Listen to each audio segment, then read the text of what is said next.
எவ்வளவு வேணுமாலும் உருவாக்கணுங்க. இப்ப ஒருத்தர் உருவாக்கி இருக்கிறானுங்க ஒரு நடிகனை, எவ்வளவு இழிவா, இப்படி ஒரு அரசியல் நம்ம பார்த்ததே இல்ல. அதாவது பாஜக காரரை விட மோசமான நம்ம பார்த்ததே இல்ல.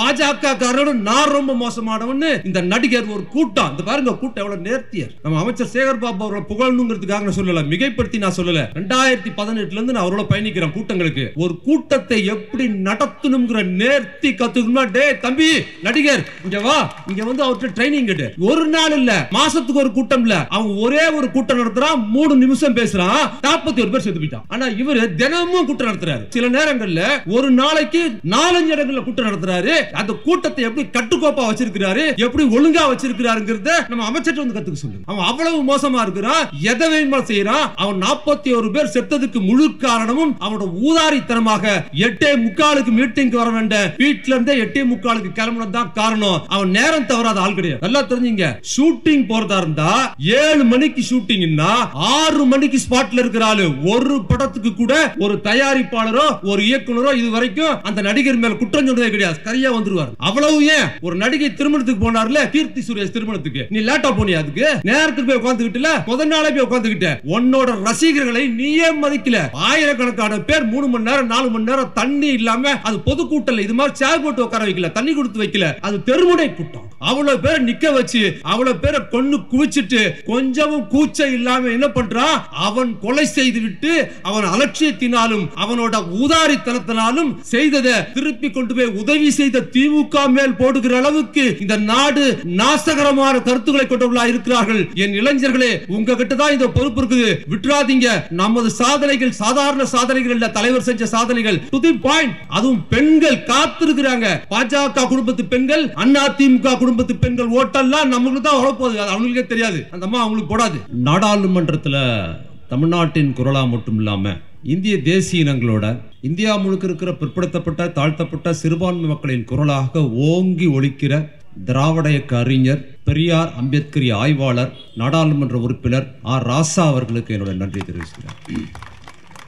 எனக்கு பின்னால் பேச போகிற பிரசன்னா, நமது எம்பி வந்திருக்கிறாங்க, எம்எல்ஏ எல்லாம் வந்திருக்கிறாங்க. எல்லோருக்கும் என்னுடைய நன்றி. 10 நிமிஷத்துல முடிக்க சொல்லி அமைச்சர் சொல்லிட்டாங்க. ஆனால் அதுக்குள்ள முடிச்சிடணும். கும்பிடுறன் சாமி என்கிற அடிமை தமிழையும், நமஸ்காரம் என்கிற ஆதிக்க சமஸ்கிருதத்தையும் ஒழிச்சு வணக்கம் என்கிற சுயமரியாதை மிக்க சொல்லை அறிமுகப்படுத்தியது, பிரபலப்படுத்தியது பெரியார் இயக்கம், அண்ணா கலைஞர் தலைமையிலான திராவிட முன்னேற்ற கழகம்.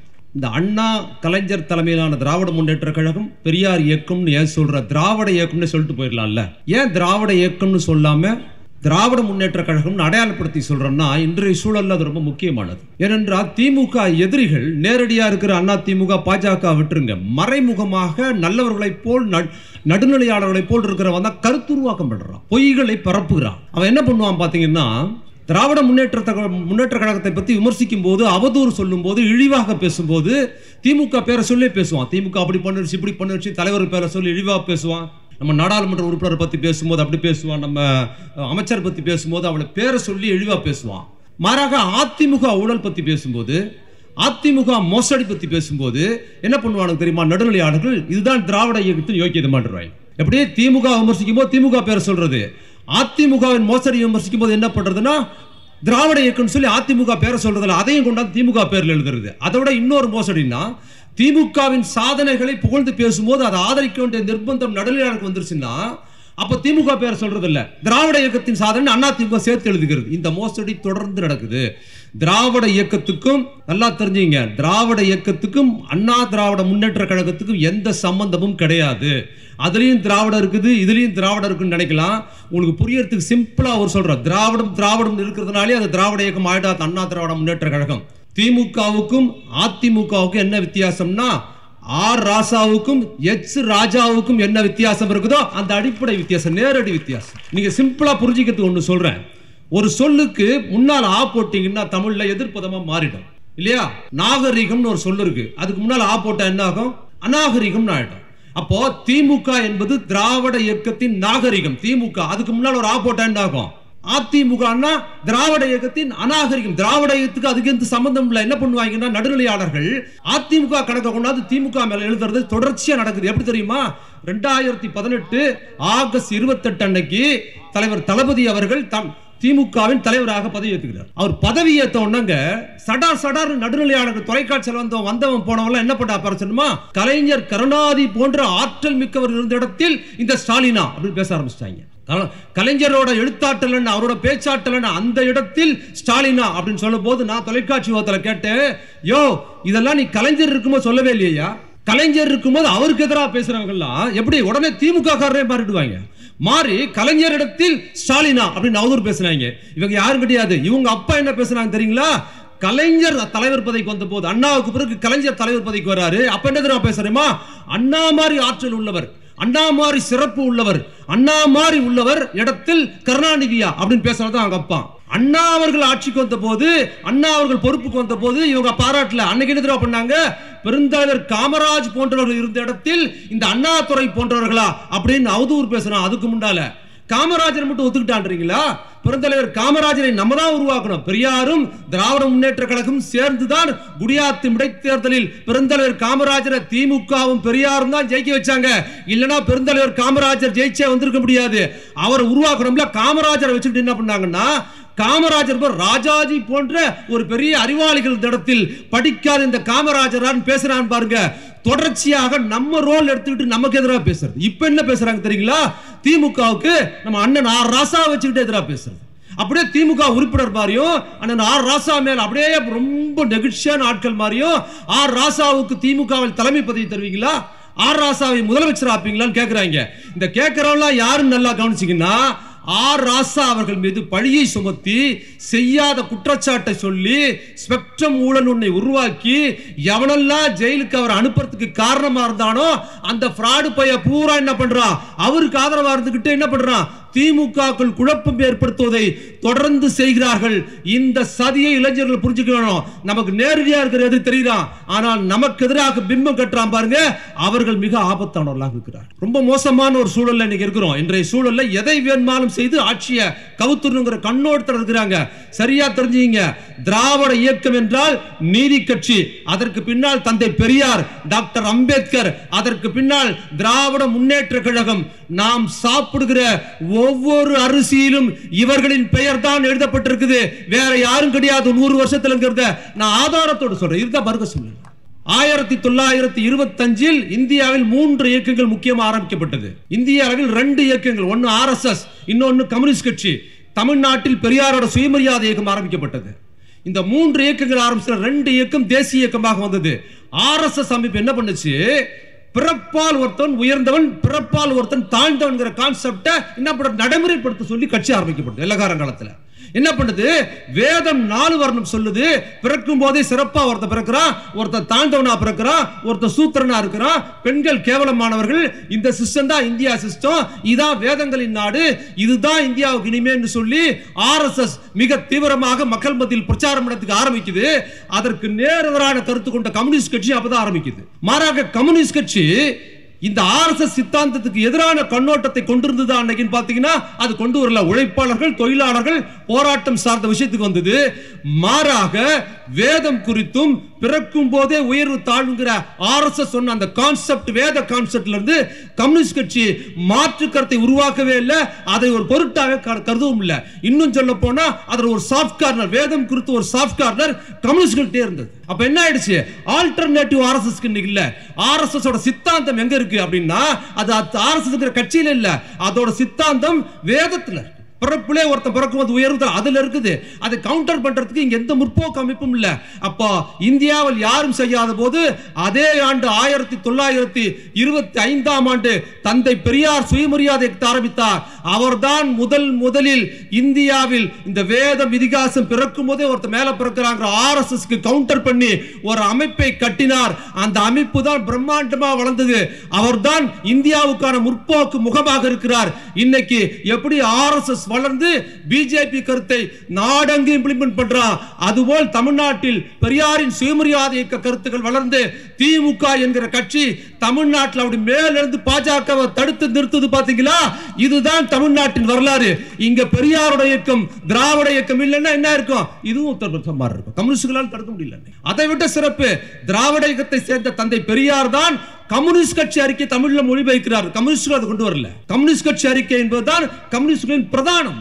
அது பெரியார் தான் முதல்ல மொழிபெயர்க்கிறாரு. அதற்கு பின்னால் தலித் எழுத்து என்பதையும் முதல்ல பெரியார் தான் கொண்டு வர்றார்.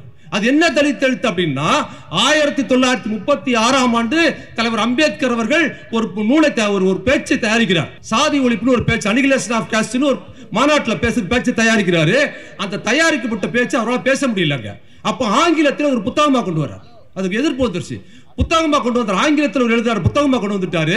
நல்லா தெரிஞ்சு வச்சுங்க, அனிகிலேஷன் ஆஃப் காஸ்ட் என்கிற டாக்டர் அம்பேத்கர் எழுதிய உலக புகழ்பெற்ற அந்த புத்தகம் அம்பேத்கரோட தாய்மொழியான மராட்டியத்தில் மொழிபெயர்ப்பதற்கு முன்னால் இந்திய மொழிகளிலே தமிழில் தான் முதலில் மொழிபெயர்க்கப்பட்டது.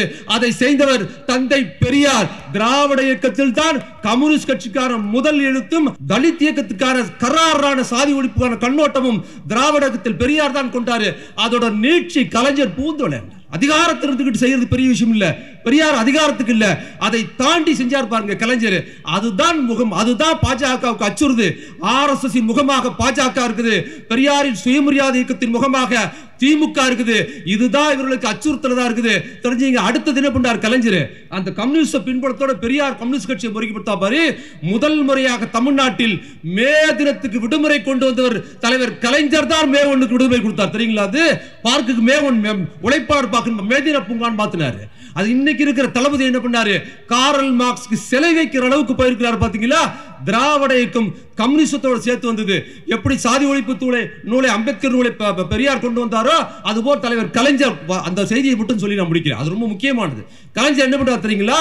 டாக்டர் அம்பேத்கர் பிறந்த மராட்டிய மாநிலம், அந்த மாநிலத்தில் 1989ஆம் ஆண்டு அன்னைக்கு இருந்த காங்கிரஸ் மராத்வாடா பல்கலைக்கழகத்துக்கு தலைவர் அம்பேத்கர் பேரை வைக்கிறதுக்கு என்னது அறிவிச்சாங்க. அறிவிச்சோன்னு ஊரே கொளுத்தி விட்டாங்க. இந்த பால் தாக்கரேங்கிற ஊரே கொளுத்திட்டான். மண்ணின் மைந்தன் கோரிக்கைக்கு தான் கட்சி நடத்துறான். அந்த மண்ணின் மைந்தன் அம்பேத்கர் தான் மண்ணின் மைந்தன். அவர் பேரை மராத்வாடா பல்கலைக்கழகத்துக்கு வைக்க கூடாதுன்னு அந்த ஊரே கொளுத்தினாப்புல. அதற்கு பின்னால் தலைவர் கலைஞர் வந்தாரு. இதனடா டாக்டர் அம்பேத்கர் பேரை அவர் மண்ணில் வைக்க கூடாதுன்னு சொல்ற அநீதியா இருக்குதுன்னு டாக்டர் கலைஞர் கிட்ட யாரும் கோரிக்கை வைக்கல. அவர் என்ன பண்ணார் தெரியுமா? சட்டத்துக்காக ஒரு பொது பல்கலைக்கழகத்தை உருவாக்கி இந்தியாவிலே முதல் முறையாக டாக்டர் அம்பேத்கர் சட்ட பல்கலைக்கழகம் உருவாக்கியவர் தலைவர் கலைஞர். நிறைய சொல்லிட்டு போலாம். மாவட்டத்துக்கு பேர் வச்சாரு. மாவட்டத்துக்கு எல்லா பேர் வச்ச எல்லா கட்சி பேர் வச்சுதா ஜாதி சங்க தலைவர் பேர்ல வச்சுட்டாரு. ஒரு தேசிய கட்சி தலைவர் பேர் வைக்கணும், காந்தி பேரை கூட வைக்கல. யார் பேர் தெரியுமா வச்சாரு? வேலூர் வடார்காடு மாவட்டத்துக்கு டாக்டர் அம்பேத்கர் பேரை வைத்தவர் தான் தவிர கலைஞர். காமராஜ் அப்படிதான் அறியப்பட்டிருந்தாங்க. பெருந்தலைவர் காமராஜ் இருந்தது கெசட்ல இரு சேர்த்து காமராஜர் என்று மாற்றியவர் யார்? மாற்றியது தலைவர் கலைஞர் தான். இப்படி பல்வேறு விஷயங்களை சொல்லிக்கிட்டே போலாம். நாம் ஒரு இருண்ட காலத்தில் வாழ்றோம். எதை இந்த ஆட்சியை உருவாக்குவதற்கு எவ்வளவு சிரமப்பட்டு நமக்கு தெரியும்.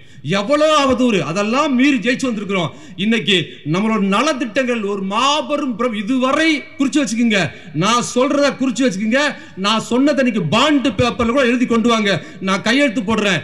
திமுக இதுவரை அழாத அளவுக்கு இன்னைக்கு சொல்லியிருக்கிறார். நம்ம நாடாளுமன்ற ஒரு செய்தி சொல்லியிருக்காரு. என்ன தெரியுமா சொல்லியிருக்காரு? நாம் 200 தொகுதியில் ஜெயித்தால் என்னது, இங்க தமிழ்நாட்டில் மட்டுமல்ல ஆட்சி மீண்டும் ஒன்றியத்திலே பாஜக அரசியல் தூக்கி போடுவோம் சொல்லியிருக்கிறார். ராசா அவர்கள் இன்னைக்கு சொல்லியிருக்காங்க. அது ரொம்ப முக்கியமான செய்தி. அதை நீங்க கவனத்தில் கொள்ளணும். ஏன்னா எவ்வளவு வேணுமாலும் உருவாக்கணுங்க. இப்போ ஒருத்தர் உருவாக்கி இருக்கிறானுங்க ஒரு நடிகனை. எவ்வளவு இழிவா, இப்படி ஒரு அரசியல் நம்ம பார்த்ததே இல்லை. அதாவது பாஜக காரரை விட மோசமான நம்ம பார்த்ததே இல்லை. பாஜக காரரோட நான் ரொம்ப மோசமானவன்னு இந்த நடிகர் ஒரு கூட்டம். இந்த பாருங்க கூட்டம் எவ்வளவு நேர்த்தியர். நம்ம அமைச்சர் சேகர் பாபு அவர்களை புகழணுங்கிறதுக்காக நான் சொல்லல, மிகைப்படுத்தி நான் சொல்லல. 2018 இருந்து நான் அவரோட பயணிக்கிறேன் கூட்டங்களுக்கு. ஒரு கூட்டத்தை எப்படி நடத்தணுங்கிற நேர்த்தி கத்துக்கணும்னா, டே தம்பி நடிகர் இங்க வா, இங்க வந்து அவர்கிட்ட ட்ரைனிங் கேட்டு. ஒரு நாள் இல்ல, மாசத்துக்கு ஒரு கூட்டம் இல்ல, அவன் ஒரே ஒரு கூட்டம் நடத்துறான், 3 நிமிஷம் பேசுறான், 41 பேர் செத்து போயிட்டான். ஆனா இவரு தினமும் கூட்டம் நடத்துறாரு. தினமும் சில நேரங்கள்ல ஒரு நாளைக்கு 4-5 இடங்கள்ல கூட்டம் நடத்துறாரு. அந்த கூட்டத்தை எப்படி கட்டுக்கோப்பா வச்சிருக்கிறாரு, எப்படி ஒழுங்கா வச்சிருக்கிறாருங்கிறத நம்ம அமைச்சர் வந்து கத்துக்க சொல்லுங்க. அவன் அவ்வளவு மோசமா இருக்கிறான், எதை வேணுமா செய்யறான். அவன் 41 பேர் செத்ததுக்கு முழு காரணமும் அவனோட ஊதாரித்தனமாக 8:45 மீட்டிங் வர வேண்டாம், வீட்டுல இருந்தே 8:45 கிளம்புனதான் காரணம். அவன் நேரம் தவறாத ஆள் கிடையாது. நல்லா தெரிஞ்சுங்க, நேரம் தவறாம ஆள் கிடையாது. ஷூட்டிங் போறதா இருந்தா 7 மணிக்கு ஷூட்டிங்னா 6 மணிக்கு ஸ்பாட்ல இருக்கிறாரு. ஒரு படத்துக்கு கூட ஒரு தயாரிப்பாளரோ ஒரு இயக்குனரோ இது வரைக்கும் அந்த நடிகர் மேல குற்றம் சொன்னதே கிடையாது. சரியா வந்துருவாரு, சரியா போயிடுவாப்ல. அவ்வளவு ஏன் இந்த சினிமா ஷூட்டிங் போனது, ஒரு நடிகை திருமணத்துக்கு போனார்ல, கீர்த்தி சுரேஷ் திருமணத்துக்கு, நீ லேட்டா போனியா? அதுக்கு நேரத்துக்கு போய் உட்காந்துக்கிட்டுல, நேரத்துக்கு முதல் நாளே போய் உட்காந்துக்கிட்ட. உன்னோட ரசிகர்களை நீயே மதிக்கல. ஆயிரக்கணக்கான பேர் 3 மணி நேரம் 4 மணி நேரம் தண்ணி இல்லாம, அது பொதுக்கூட்டல இது மாதிரி சேர் போட்டு உட்கார வைக்கல, தண்ணி கொடுத்து வைக்கல, அது தெருமுனை கூட்டம். அவ்வளவு பேரை நிக்க வச்சு அவ்வளவு பேரை கொன்னு குவிச்சிட்டு கொஞ்சமும் கூச்ச இல்லாம என்ன பண்றான், அவன் கொலை செய்து விட்டு அவன் அலட்சியத்தினாலும் அவனோட ஊதாரித்தனத்தினாலும் செய்ததை திருப்பி கொண்டு போய் உதவி செய்த திமுக மேல் போடுகிற அளவுக்கு இந்த நாடு நாசகரமான கருத்துக்களை கொண்டவர்களா இருக்கிறார்கள். என் இளைஞர்களே, உங்ககிட்ட தான் இந்த பொறுப்பு இருக்குது. விட்டுறாதீங்க. நமது சாதனைகள் சாதாரண சாதனைகள் இல்ல, தலைவர் செஞ்ச சாதனைகள் டு தி பாயிண்ட். அதுவும் பெண்கள் காத்திருக்கிறாங்க. பாஜக குடும்பத்து பெண்கள், அண்ணா திமுக குடும்பத்து பெண்கள் ஓட்டெல்லாம் நமக்கு தான் வரப்போகுது. அது அவங்களுக்கே தெரியாது, அந்த அம்மா அவங்களுக்கு போடாது. ஏன்னா கலைஞர் கூட பெண்களுக்கு திட்டங்கள் கொண்டு வந்தாரு. என்ன பண்ணாரு, பெண்களுக்கு சொத்துரிமை கொடுத்தாரு. அப்பாவுக்கு சொத்து இருந்தாதான் அந்த பொண்ணு கிடைக்கும். அதே மாதிரி அதிகாரத்தில் 33% கொடுத்தாரு. அதிகாரத்தில் 33% என்பது கவுன்சிலரான தான் கிடைக்கும். ஆனால் தளபதி கொடுத்திருக்கிற உரிமை அப்படி கிடையாது. ஒரு தந்தையை போல், ஒரு அப்பாவை போல், ஒரு அண்ணனை போல் என்ன பண்றாரு, ஒவ்வொரு கூலி தொழிலாளர்கள் தாழ்த்தப்பட்ட மிக பிற்படுத்தப்பட்ட குடும்பத்தோட அந்த பெண்ணை நேர கதவை தட்டி அவங்க வீட்டில் கைய பிடிச்சி 1000 ரூபாயும் கட்டணம் இல்லா பேருந்தோ ஒவ்வொருத்துக்கும் கொடுக்கிறார் என்பது இது உலக சாதனை. இது மாபெரும் வெற்றியை நம்ம கீட்டி கொடுக்க போது பயப்படுறாங்க. இத என்ன பண்றாங்க, 40 ரூபாய் கொன்னது பறைச்சு அதை கிரியேட் பண்றாங்க. என்ன பண்றாங்க, எடப்பாடி பழனிசாமி எப்படியாவது கூட்டணி வச்சுக்கணும் மோசடி பேசுறாரு. அருமை தோழர்களே, என் அன்புக்குரிய உதயநிதியின் போர்ப்பட்டை தம்பிகளே, அவர் தலைமையில் வருகிற சட்டமன்ற தேர்தலில் இதுவரை இல்லாத அளவிற்கு மாபெரும் வெற்றி அடைய வேண்டும் கேட்டுக்கிறேன். கடைசியா அமைச்சருக்கு ஒரே ஒரு நன்றி சொல்லிக்கிறேன். என்னன்னா முதல்ல சொல்லணும், என்ன நன்றினா, அவர் சார்ந்திருக்கிற துறையில் வருகிற பிப்ரவரி மாதத்தில் அறநிலைத்துறையில் ஊழியர்களாக இருக்கிற 1500 தொழிலாளர்களை நிரந்தரமாக்குகிற ஒரு திட்டத்தை முதலமைச்சர் மூலமா செய்கிறார். அதுக்கு ஒரு பலத்தை கைத்து கொடுக்க அந்த தொழிலாளர்கள் சார்பாக அமைச்சருக்கு நன்றியை தெரிவிச்சுக்கிறேன். வாய்ப்புக்கு நன்றி, வணக்கம்.